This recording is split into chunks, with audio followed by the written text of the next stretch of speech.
बातमी ठाण्यामध्ये 93 हेक्टर कांदळवनं नष्ट झालेली आहेत। गेल्या 2 वर्षांमध्ये 93 हेक्टर कांदळवनं नष्ट झाली आहेत। शासनाच्या वन विभागाने हा अहवाल दिलेला आहे।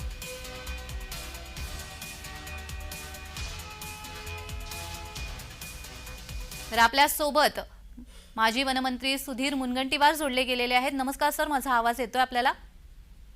हो नमस्कार जी जी सगळ्यात मोठा जैवविविधता जिथे सापडत असते ते म्हणजे कांदळवन, आणि ठाण्यामधलं कांदळवन हे आता हळूहळू नष्ट व्हायला लागलेलं आहे आणि त्यामुळे त्याचा धोका कुठेतरी ठाणे शहराला बसणार आहे।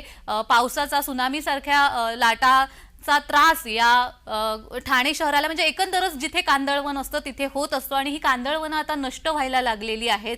आपली या संदर्भात काय प्रतिक्रिया, विश्लेषण असेल? नाही, कांदळवन नष्ट व्हायला लागली हे म्हणणं अयोग्य आहे जी। या 2 वर्षात 1239 हेक्टरनी कांदळवन वाढलं आहे। फॉरेस्ट सर्वे ऑफ इंडियाचा जो सर्वे आहे, पण ठाणे असेल, मुंबई असेल, इथं जे इन्फ्रास्ट्रक्चरचे प्रोजेक्ट होत आहे त्यामध्ये आपण काही कांदळवन हे डायव्हर्जन करतो जी। आणि जेव्हा हे डायव्हर्जन करतो तेव्हा ते क्षेत्र थोडं कमी होतं।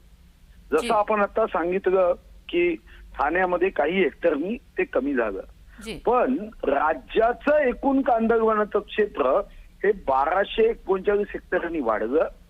मुंबईमध्ये आता आपण काही विकास कार्य जेव्हा सुरू केली, कधी आपण बाहेर बुलेट ट्रेनचा मार्ग असतो, कधी आपल्याला या संदर्भामध्ये विविध माध्यमाच्या पायाभूत सुविधा निर्माण करायच्या असते, तेव्हा काही क्षेत्र कांदळवनाचं हे आपण यासाठी देत असतो आणि हे भारत सरकारच्या माध्यमातून जेव्हा डायव्हर्जन होतं तेव्हा त्या क्षेत्रामधली कमतरता दिसते, ते नष्ट झालं असं म्हणणं योग्य नाही। जी जी मात्र ही जी कांदळवनं आहेत, आता तुम्ही जसं म्हणालात किंवा एखादा प्रोजेक्ट करायचा असेल तेव्हा ते डायव्हर्जन केलं जातं, मग अशा वेळेला याच्यासाठी उपाय म्हणून काय असतो की जिथली आपण कांदळवनं हटवतोय किंवा कमी करतोय, दुसऱ्या एखाद्या ठिकाणी आपण ते उगवू शकतो का, किंवा त्यासाठी अशा कोणत्या तत्सम उपाययोजना आहेत? निश्चितपणे आपण जेव्हा एखादं कांदळवन अशा पद्धतीने डायव्हर्जन करतो किंवा एखाद्या प्रकल्पाला देतो, आणि म्हणूनच मी सांगितलं की इथं 93 हेक्टर गेलं असेल, पण टोटल 1239 हेक्टर हे कांदळवन जे वाढलं ते याच पद्धतीने जेव्हा एखादं कांदळवन आपण एखाद्या प्रकल्पाला देतो, मग त्याच्या अगेन्स्ट मध्ये आपण कांदळवनाचा विस्तार करत असतो।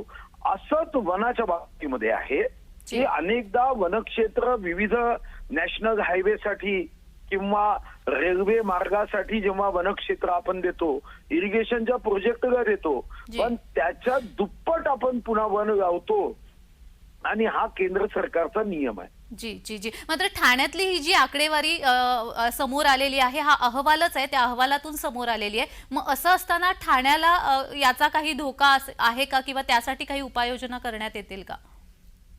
नाही, 93 हेक्टर हे क्षेत्र तसं कमी आहे। जसं मी आपल्याला सांगितलं की 93 हेक्टर हे क्षेत्र कमी आहे, म्हणूनच भारत सरकार प्रोजेक्टला मान्यता देताना मग असं छोटं क्षेत्र असेल तर ती देत असते।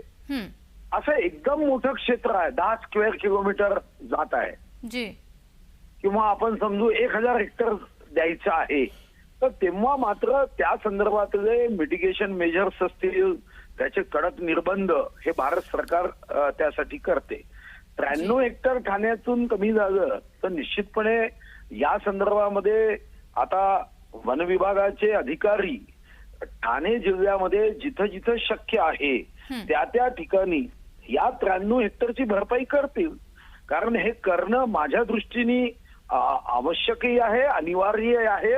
आपण ज्या भावनेतून ही बातमी दाखवत आहात की जैवविविधतेचं संरक्षण व समुद्र किनाऱ्यावर होणाऱ्या संकटापासून आपल्याला जर त्याचा सामना करण्यासाठी कांदळवन हे अतिशय महत्वाचं क्षेत्र आहे, आणि म्हणून ठाण्याचे अधिकारी आपण एकूण 1239 हेक्टरनी जरी वाढलो असलो तरी ठाण्यामध्ये जिथं जागा उपलब्ध होईल त्या ठिकाणी या अधिकाऱ्यांनी 93 हेक्टर नव्हे त्यापेक्षा जास्त कांदळवन लावणं गरजेचं आहे। अगदीच। धन्यवाद सुधीरजी, तुम्ही दिलेल्या या विश्लेषणासाठी।